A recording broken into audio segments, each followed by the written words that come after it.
साथियों नमस्कार, जय हिंद। साथियों, आज हम एक महत्वपूर्ण विषय मनुवाद के ऊपर चर्चा करेंगे। लोगों को समाज में अनेक भ्रांतियां प्रचलित हैं मनुवाद के विषय में। मनुवाद में कुछ अच्छाइयाँ कुछ बुराइयां हैं जो आज समझने का प्रयास करेंगे। क्या उसके मेरिट्स हैं और क्या डिमेरिट्स हैं, इसे ध्यान में रखकर हम मनुवाद पर चर्चा करेंगे। भारत के संपूर्ण सांस्कृतिक इतिहास में मनुस्मृति वह पहली रचना है जिसने सामाजिक व्यवस्था के विभिन्न पक्षों जैसे वर्ण, जाति, आश्रम, स्त्रियों की परिस्थिति, राजा के कर्तव्यों, न्याय और दंड की प्रकृति, कर्मफल, विवाह तथा परिवार, व्यक्तिगत कर्तव्यों, शिक्षा तथा धर्म जैसे विषयों के बारे में विस्तार के साथ विभिन्न नियमों को स्पष्ट किया है। जैसा कि नाम से ही स्पष्ट है कि यह वह महत्वपूर्ण स्मृति है जिसकी रचना मनु द्वारा की गई। मनु को ब्रह्मा की सृष्टि का सबसे पहला व्यक्ति अथवा आज पुरुष माना गया। यह कहा जाता है कि मनु ब्रह्मा के मुख से निकले थे और इस कारण मनु और शतरूपा में विवाह हुआ। उसके बाद अनेक सृष्टि में अनेक बातें आई। मनु को ब्रह्मा की सृष्टि का सबसे पहला व्यक्ति माना गया। मनुस्मृति में यह उल्लेख है कि सृष्टि के आरंभ में स्वयं ब्रह्मा ने मनु को उत्पन्न किया तथा उन्हें ब्रह्मांड, सृष्टि और समाज के बारे में अलौकिक ज्ञान दिया।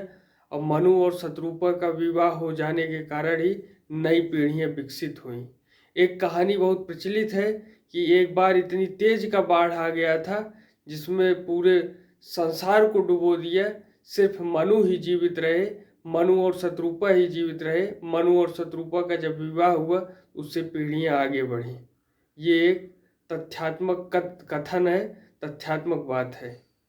मनु ने सामान्य धर्म को 10 लक्षणों के आधार पर स्पष्ट किया है, जो सबसे प्रमुख बिंदु है, जो सबसे प्रमुख बात है। धृति, क्षमा, दमो अस्तेयम, शौचमिंद्रिय निग्रह, धीर विद्या, सत्यम क्रोधो, दशकम धर्म लक्षणम। एक बार पुनः दोहराता हूँ। धृति, क्षमा, दमो अस्तेयम, शौचमिंद्रिय निग्रह, धीर विद्या, सत्यम क्रोधो, दशकम धर्म लक्षणम। यानी धृति का अर्थ अपने वाणी और ज्ञानेंद्रियों पर संयम रखना है। क्षमा का तात्पर्य शक्तिशाली होते हुए भी दूसरों के साथ उदार व्यवहार करना है। क्षमा शोभती उस भुजंग को जिसके पास गरल है। क्षमा शोभती उस भुजंग को जिसके पास गरल है। तो क्षमा उसे शोभती है जो बलवान होता है, जो शक्तिमान होता है। काम और लोभ पर संयम की बात की गई। अस्तेय का अर्थ है चोरी न करना। शुचिता अथवा पवित्रता का वास्तविक अर्थ मन, जीवात्मा और बुद्धि को शुद्ध रखना है। सिर्फ स्नान कर लेने से ही नहीं, बल्कि मन की शुद्धि, आत्मा की शुद्धि, तन, मन और आत्मा की शुद्धि शुचिता और पवित्रता का मूल पर्याय है।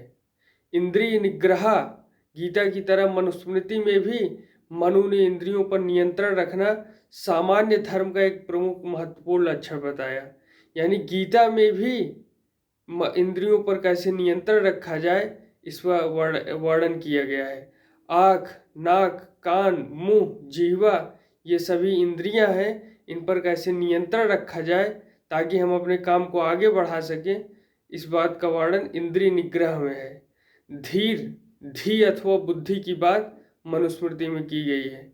विद्या की बात की गई है कि विद्या कैसे प्राप्त करनी चाहिए, विद्या का कैसे सिस्टम होगा, इन सारी बातों को विद्या के अंतर्गत बताया गया है। सत्य क्या है, सत्य क्या होना चाहिए, काल, युग, धर्म के हिसाब से सत्य क्या है, इसे मनुस्मृति में परिभाषित किया गया है। अक्रोध यानी क्रोध न करना, इस बात को भी मनुस्मृति में बताया गया है। विशिष्ट धर्म में वर्ण धर्म में जातियां आती हैं, जैसे कौन से वर्ण में हैं, ब्राह्मण हैं, क्षत्रिय हैं, वैश्य हैं, शूद्र हैं, उसके बारे में बातें बताई गई है। आश्रम धर्म की बातें बताई गई हैं। राजधर्म, राजा का समाज में क्या कर्तव्य होना चाहिए, इसके बारे में बताई गई है। एक बार अटल बिहारी वाजपेयी ने भी राजधर्म को परिभाषित करते हुए कहा कि प्रजा प्रजा में भेद नहीं होना चाहिए और राजधर्म का पालन हो। इस बात को अटल बिहारी वाजपेयी जी ने कहा था और ठीक उसी प्रकार मनुस्मृति में राजधर्म को मनु ने परिभाषित किया है। गुरु धर्म, एक शिष्य के लिए गुरु का क्या धर्म होता है, यह बात मनुस्मृति में परिभाषित की गई है।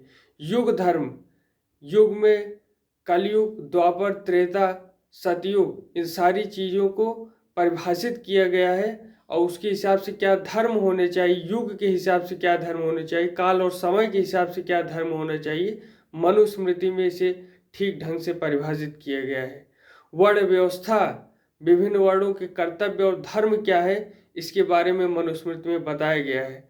ब्राह्मणों के कर्तव्य, वैश्यों, क्षत्रियों के कर्तव्य, वैश्यों के कर्तव्य और शूद्रों के कर्तव्य के बारे में मनुस्मृति में बातें की गई है।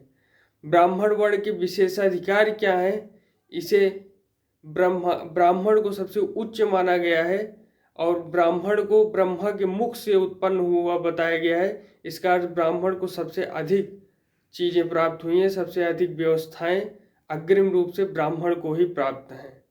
वर्ण व्यवस्था में शूद्रों का स्थान बहुत निम्न प्रकार का था।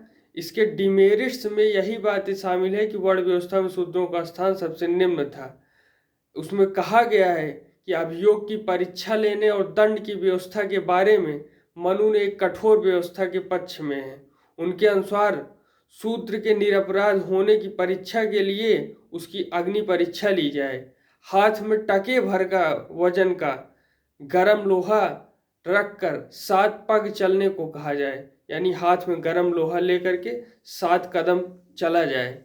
जल में गोता लगवाया जाए या पत्नी और पुत्र के नाम की शपथ दिलवाई जाए। इस प्रकार की दंड का प्रावधान है। जिसको जलती हुई अग्नि न जलाए, जो जल में न डूबे और जिसे शीघ्र ही कोई बड़ा दुख प्राप्त न हो, उस व्यक्ति को निरपराधी माना जाए। यानी इस प्रकार से दैनंदिनीय रूप से वर्ण की व्यवस्था के लिए शूद्रों के बारे में कहा गया है। आश्रम व्यवस्था में ब्रह्मचर्य आश्रम, जो ब्रह्मचारी होते हैं 0 से 25 वर्ष की आयु तक, गृहस्थ आश्रम 25 वर्ष से 50 वर्ष की आयु तक, वानप्रस्थ आश्रम 50 वर्ष की आयु पूरी कर लेने के बाद की अवस्था, संन्यास आश्रम आयु के चौथे भाग में प्रवेश करने पर, यानी 75 वर्ष की आयु पूरा करने के बाद संन्यास आश्रम की बातें मनुस्मृति में बताई गई हैं। यानी इस हिसाब से मनुस्मृति को हम किस रूप में देखें, मनुस्मृति को हम किस रूप में विचार करें। हालांकि बहुत सारी बातें ऐसी हैं जो मनुस्मृति की आज भी चली आ रही हैं और बहुत सी कुछ बातें ऐसी हैं जो ठीक नहीं है। तो हमें समझना होगा कि हमें क्या मनुस्मृति से लेना है, क्या नहीं, ये हम खुद तय करें अपने बुद्धि विवेक के अनुसार। धन्यवाद। जय हिंद।